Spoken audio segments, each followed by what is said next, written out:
My name is Sarah, I'm 27, and I grew up knowing exactly where I stood in my family on the sidelines. If Melissa was the shining star, I was the shadow nobody cared to notice. It wasn't just the small slights, the forgotten birthdays, the empty chairs at my graduations. It was the way my mother's voice rang with pride whenever she said, "Melissa deserves everything." And she didn't just mean compliments or applause.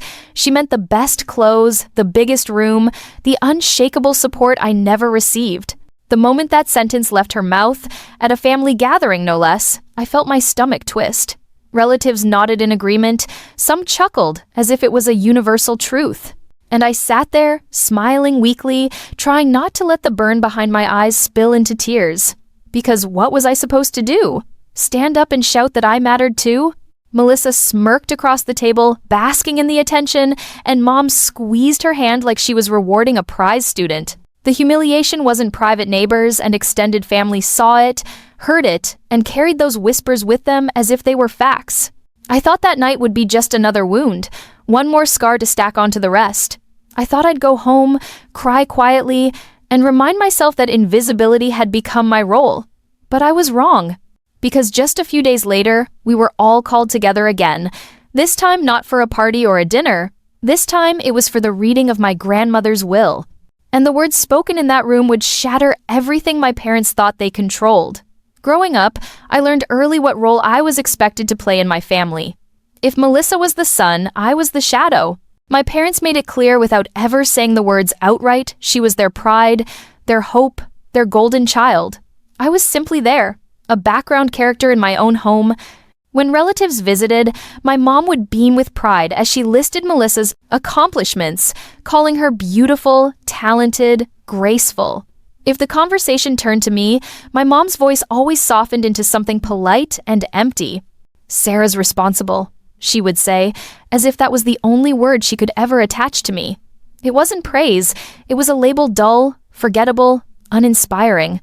The moments that carved themselves into me weren't small. They were brutal reminders that I was invisible in my own family.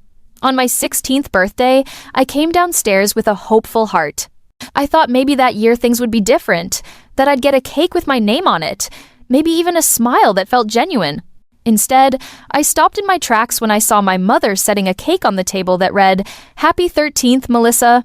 Everyone gathered around singing loudly for her, cheering, clapping, showering her with love. I sat at the edge of the table, staring at my untouched plate. Not one candle was meant for me. Not one song carried my name. That night, I whispered happy birthday to myself in the dark because no one else remembered. 2 years later, graduation came. I thought surely this milestone would matter. I scanned the crowd, searching for my parents as I stepped on stage. For a fleeting moment, I saw them there, and my chest swelled with relief. But when I walked off the stage, their seats were empty. They hadn't even waited long enough to see me hold the diploma. Later, I learned they had rushed off to watch Melissa's recital. Her performance, they said, was too important to miss. I clutched my diploma like it was a lifeline, but the truth was, it meant nothing to them. By college, I had trained myself not to expect pride or recognition. Still, when I opened that letter, the one that began with the words, "Congratulations, you've been awarded a full scholarship," I felt something I hadn't felt in years. Joy. For once, I thought I had done something undeniable, something that would make them look at me differently. I burst into the kitchen, waving the letter in my hands, my heart pounding with excitement. My father skimmed it quickly, then shrugged. "That's nice, Sarah. But Melissa's audition tomorrow could open doors for her. That's what we need to focus on." My mother nodded in agreement, already turning back toward my sister. The letter slipped from my fingers. What I thought was a victory felt like nothing more than a piece of paper in their eyes. If there was one person who saw me, it was Grandma. She was quiet about it, subtle glances, private words of encouragement when no one else was listening. She would pull me aside after family dinners and remind me, "Respect matters more than flattery, Sarah. Don't let them convince you otherwise. Your time will come." She was the only one who seemed to notice the way I shrank under the constant favoritism, the only one who dared to remind me that I had worth outside of how my parents defined me. I held onto her words like they were oxygen. They gave me just enough strength to keep going, to keep my head high when I wanted to curl up and disappear. But even with Grandma's quiet support, nothing prepared me for the night my family decided to humiliate me in front of everyone. That gathering would turn my life into a spectacle. And though I didn't know it then, it was also the beginning of the end of their control over me. The day of the will reading felt like a formality to everyone except me. My parents, Melissa, and a handful of relatives gathered in Grandma's old living room. The curtains were drawn, dust floated in the light from the single lamp, and her favorite rocking chair sat empty in the corner. I remember staring at it, half expecting her to appear, half wishing she actually could. She was the only one who had ever made me feel like I mattered. My mother sat tall, her hand resting proudly on Melissa's knee, as if she were already preparing to pass the crown. Melissa looked smug, dressed in an expensive outfit she probably hadn't bought with her own money. My father leaned back with his arms folded, already looking bored, as if this entire reading was a tedious delay before Melissa received everything they assumed was hers. The lawyer, a gray-haired man with sharp glasses, cleared his throat and began. At first, the words were exactly what everyone expected: small trinkets, sentimental objects, modest accounts to distant relatives. Then he paused, shuffled his papers, and read the line that would silence the room. To my granddaughter Sarah, I leave the house and all remaining savings in my estate. The words rang out like thunder. My heart pounded in my ears. For a second, I thought I had misheard him, but the look on my mother's face confirmed it.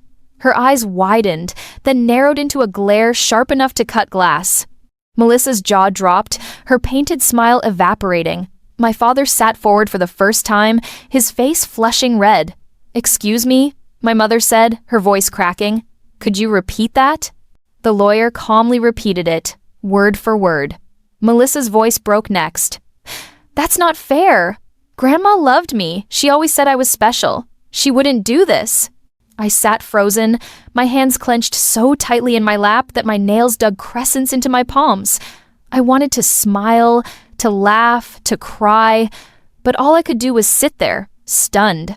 After years of being ignored, belittled, erased, my grandmother had given me the one thing nobody else ever had: proof that I mattered.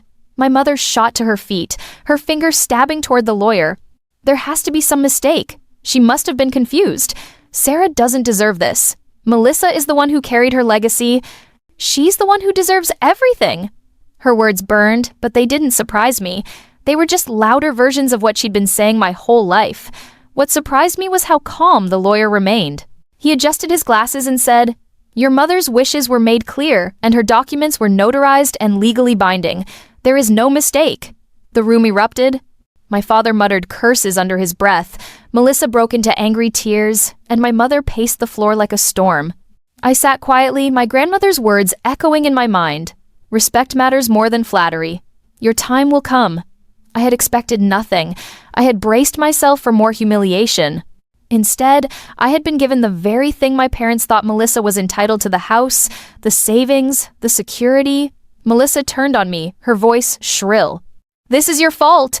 You manipulated her, didn't you? You poisoned her against us." I met her eyes for the first time that day. For once, I didn't look away. "I didn't need to," I said softly. She saw us all clearly. The words only fueled the fire. My mother's face flushed with rage, and I could see the calculation behind her eyes. This wasn't over for her.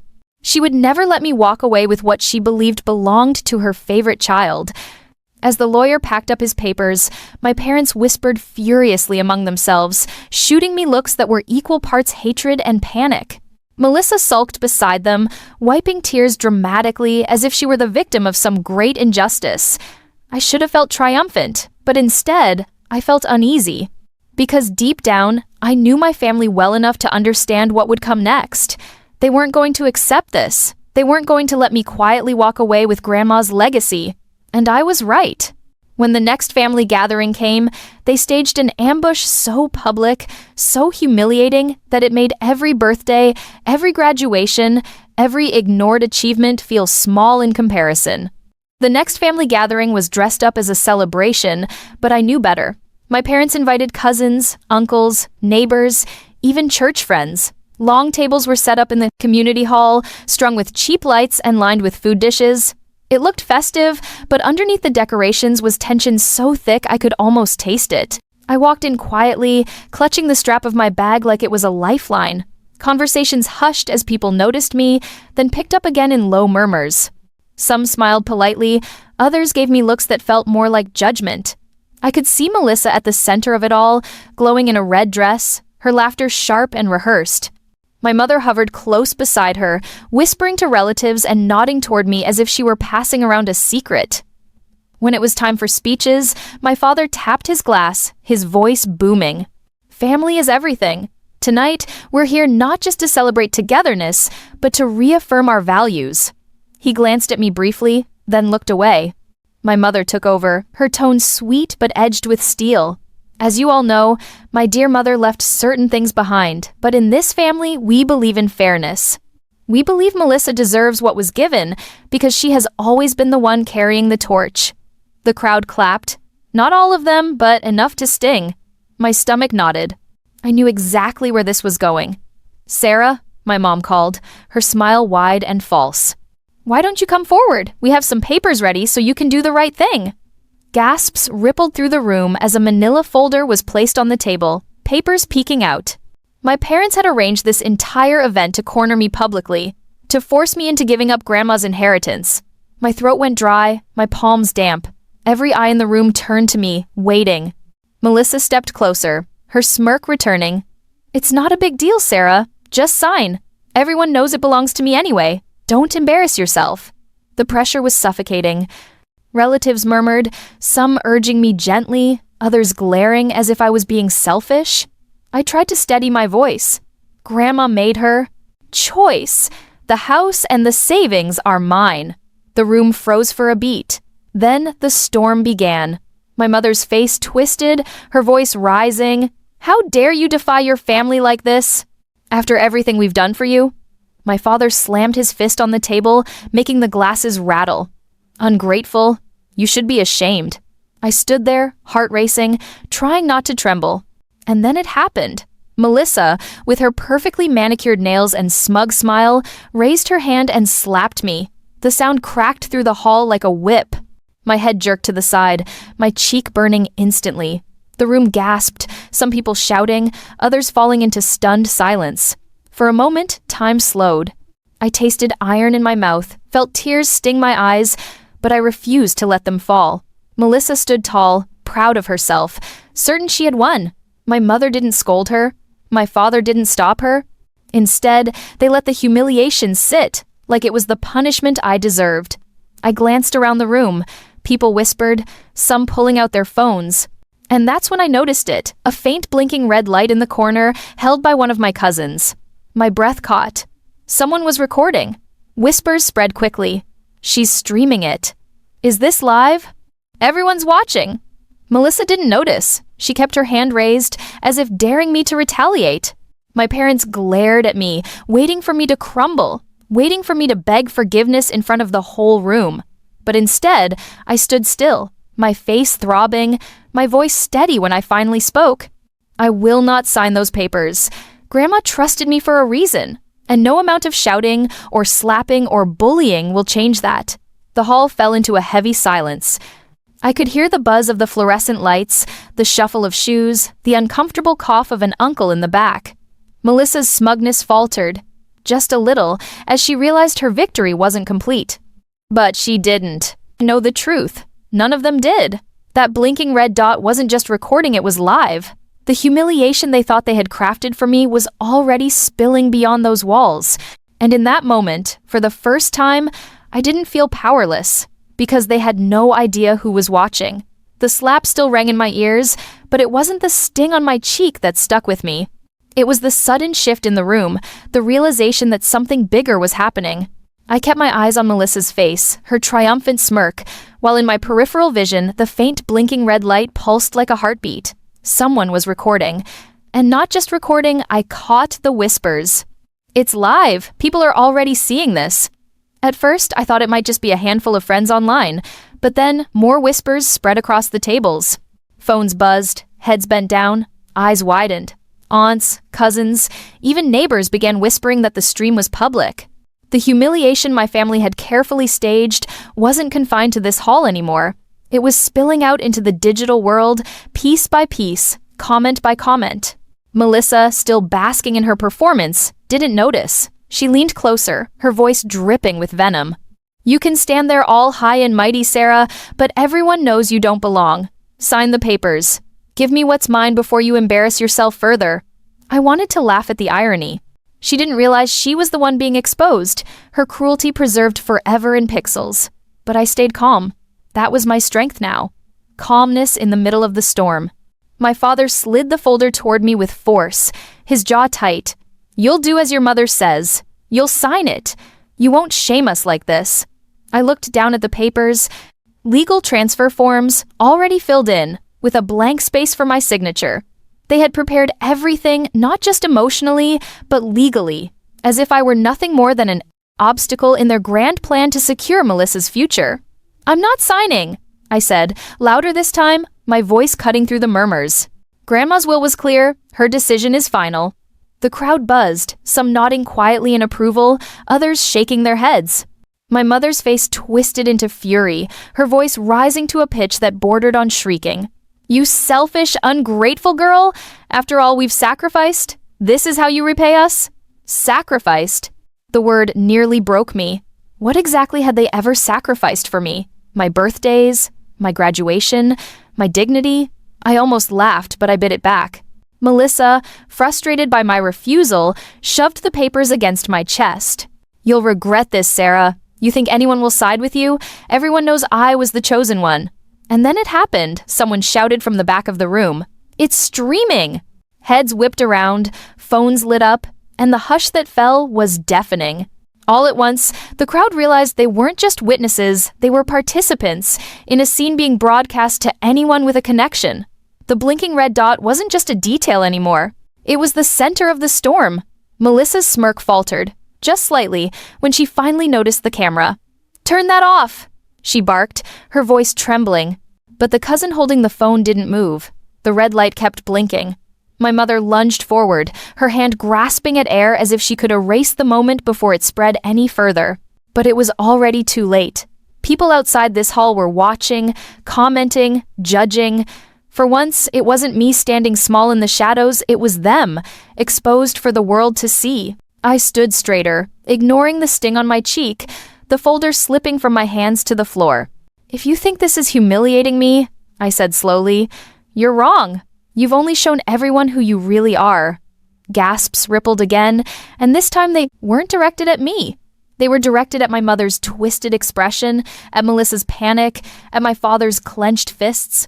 For the first time, the spotlight wasn't on the golden child or the proud parents. It was on their cruelty. Melissa's face flushed red. She looked around wildly, desperate for someone to defend her. "Stop recording! She's lying, she's twisting everything!" But no one moved to save her. People were too busy watching, listening, whispering. I didn't need to fight. I didn't need to shout. I just stood still, calm, and let the truth unfold in front of everyone. What none of them realized in that moment was that the live stream had reached someone who mattered. Someone with more power than Melissa's tears or my parents' fury. And that person was about to turn this entire nightmare upside down. The hall was buzzing with nervous whispers, the red dot still blinking as if it had a life of its own. My cheek burned from Melissa's slap, but inside me a strange calm had settled. For once, the weight wasn't mine to carry. Everyone had seen the truth. Everyone was still watching. Then, just when the tension reached its peak, the doors at the back of the hall opened with a loud creak. The sound sliced through the murmurs. Heads turned. In walked a man in a dark suit, briefcase in hand, his expression unreadable. My stomach flipped when I recognized him. It was Grandma's lawyer. But this time, he wasn't alone. Beside him stood a woman I knew from photographs but had never spoken to directly, one of Grandma's old business associates, a CEO of a company she had invested in years ago. My mother stiffened, her smile faltering. My father's fists slowly loosened. Melissa's smirk crumbled. The lawyer's voice was calm but firm as he walked toward the table. I couldn't sit quietly after seeing the live stream. I thought it best to step in before this got any uglier. All eyes were on him. He placed his briefcase on the table, clicked it open, and pulled out a thick stack of documents. For anyone confused, let me make this crystal clear. The will your mother left behind is airtight. It cannot be challenged or overturned. Sarah is the sole heir of the estate, the house, the savings, and her shares in the family investment portfolio. Gasps rippled through the room. My own breath caught. Shares? I hadn't even known about those. The CEO stepped forward, her heels clicking against the wooden floor. She nodded at me before turning her sharp gaze on my parents. I'm here because those shares represent a stake in my company. Your mother respected Sarah. She trusted her judgment, and frankly, after what I just saw on that live stream, I understand why. That behavior, she said, gesturing toward Melissa and my mother, is not only disgraceful, it's disqualifying. No one who treats family that way deserves control of assets tied to my business. Melissa's face turned pale. That's not fair. I'm the one she loved most, she always said. The CEO cut her off. Words mean nothing when actions show otherwise. What the world just witnessed is enough to damage reputations permanently. Do you realize how many people are already watching? How fast this will spread locally? Your tantrum isn't just embarrassing, it's proof of why your grandmother didn't trust you, the lawyer added. If you continue to harass Sarah, there will be legal consequences. The live stream is now evidence. This bullying, this public coercion, it only strengthens her case if she chooses to press charges. The crowd murmured louder now, the tide turning. Where before there had been pressure on me to sign, now there was visible discomfort directed at my parents. Some relatives shifted away from them, unwilling to be associated with the spectacle. Others quietly raised their phones higher, making sure they didn't miss a word. My mother's lips trembled as she tried to regain control. You can't do this to us. She's our daughter. We're just trying to keep the family together. The lawyer shook his head. No! What you're doing is tearing it apart, and you're doing it in public. Melissa tried one last time, her voice cracking. Grandma promised me she said I'd always be taken care of. The CEO's eyes narrowed. She did take care of you, just not the way you wanted. She gave Sarah the responsibility because she earned it. And after tonight, I can assure you your grandmother's instincts were correct. Silence fell heavy after her words. My parents sat frozen, their plan crumbling in front of everyone. Melissa sank into her chair, her face blotchy with rage and humiliation. I stood there, my hands shaking, but not from fear, from release. For the first time in my life, I didn't need to defend myself. The truth was speaking louder than I ever could, backed by people with power my family couldn't control. The lawyer closed his briefcase with a snap. This matter is settled. Sarah, if you'd like, we can meet tomorrow to finalize the transfer of assets. You are the rightful heir. And after tonight, no one can dispute that. I nodded, my throat too tight to form words. Around us, the crowd shifted, conversations bubbling. Some people avoided eye contact with my parents. Others glanced at me with something I hadn't felt in years: respect. The live stream was still going, but in that moment, I didn't care. For once, the exposure was working in my favor.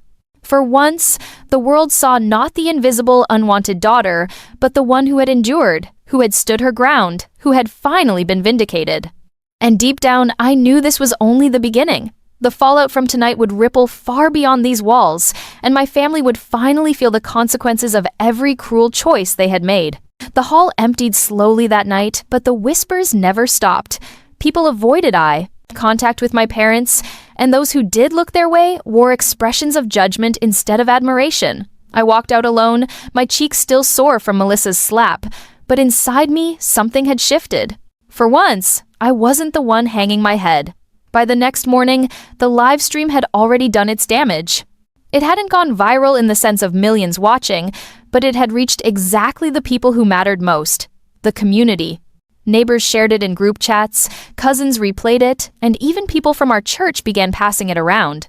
The video was only a few minutes long, but it showed everything clearly: Melissa slapping me, my parents screaming, the lawyer stepping in, and me standing tall, refusing to back down.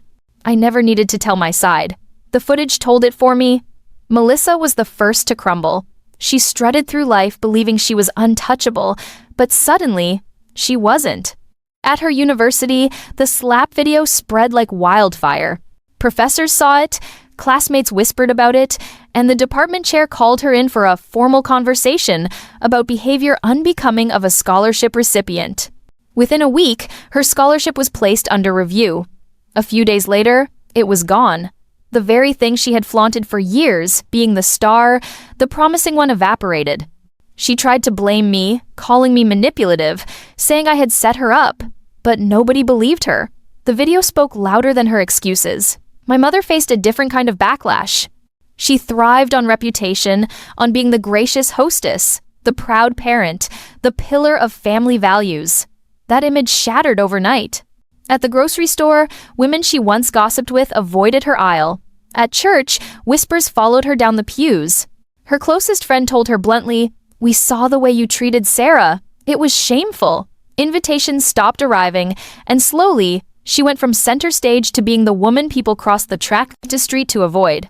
My father, always the silent enforcer, wasn't spared either. He worked in contracting, a business built on word of mouth and community trust. After the live stream, his phone calls went unanswered. Clients canceled jobs, new contracts dried up. "We don't want trouble," one man told him flatly. His temper, once hidden behind closed doors, became common knowledge. People didn't want to associate with him. The cracks in their perfect facade spread quickly, faster than I imagined. For years, they had stood tall on the foundation of their perfect family. Now that foundation was gone, replaced with whispers, screenshots, and a slap that echoed beyond the hall. And me? For once, I wasn't invisible.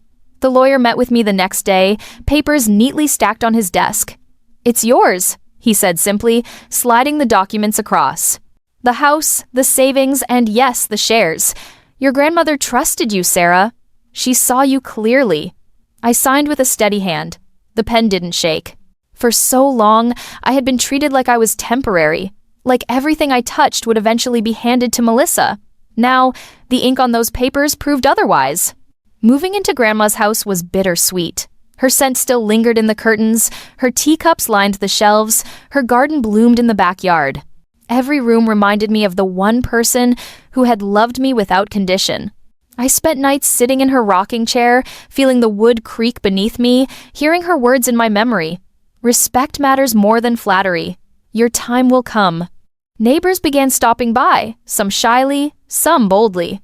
"We saw the video," one older woman said, placing a pie on my counter. "You handled yourself with grace. Your grandmother would be proud." Compliments like that were foreign to me.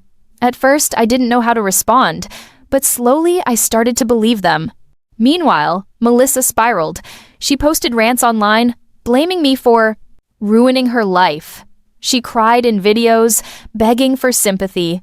But every comment section turned against her, filled with reminders of what she had done. The more she tried to paint herself as the victim, the more pathetic she looked. Her golden image had tarnished beyond repair. My parents grew desperate. They showed up at the house one evening, standing on the porch with pleading expressions I had never seen before. "We just want to talk," my mother said softly, her voice stripped of its usual authority. My father added, "Families should stay together. We can fix this." For a long moment, I stared at them, torn between the little girl who had always wanted their love and the woman who finally understood what love wasn't. I opened the door only far enough to say, "You taught me what family means, and it's not this. Not anymore." Then I closed it again. They left, and I knew in that moment the power had shifted permanently. They couldn't control me with guilt, with fear, or with favoritism anymore. They were the ones on the outside, and I was the one holding the keys literally and figuratively. The fallout rippled further than I expected. People who once dismissed me began reaching out, offering opportunities, connections, even friendships. At work, my boss, who had seen the clip through his wife, pulled me aside. "I saw how you stood your ground," he said. "That's the kind of strength we need in leadership." Within months, I was promoted, trusted with projects I'd only dreamed of before. It wasn't just about money or reputation, it was about finally being seen, finally standing on solid ground that nobody could take from me. And yet, the strangest part of the fallout wasn't my parents' collapse or Melissa's downfall. It was the quiet peace I found in knowing I had survived them. For years, I thought I was weak because I cried in silence, because I whispered happy birthday to myself in empty rooms, because I held onto Grandma's words like a child clutches a blanket. But standing in that house, with the walls she left me, I realized something. Surviving that kind of cruelty takes strength most people will never understand. The humiliation they tried to use against me became their undoing, and the live stream they thought would shame me became the proof of who they really were. By the time the dust settled, Melissa was out of school, my parents were isolated, and I was exactly where Grandma always believed I would be: steady, secure, and finally at peace with myself.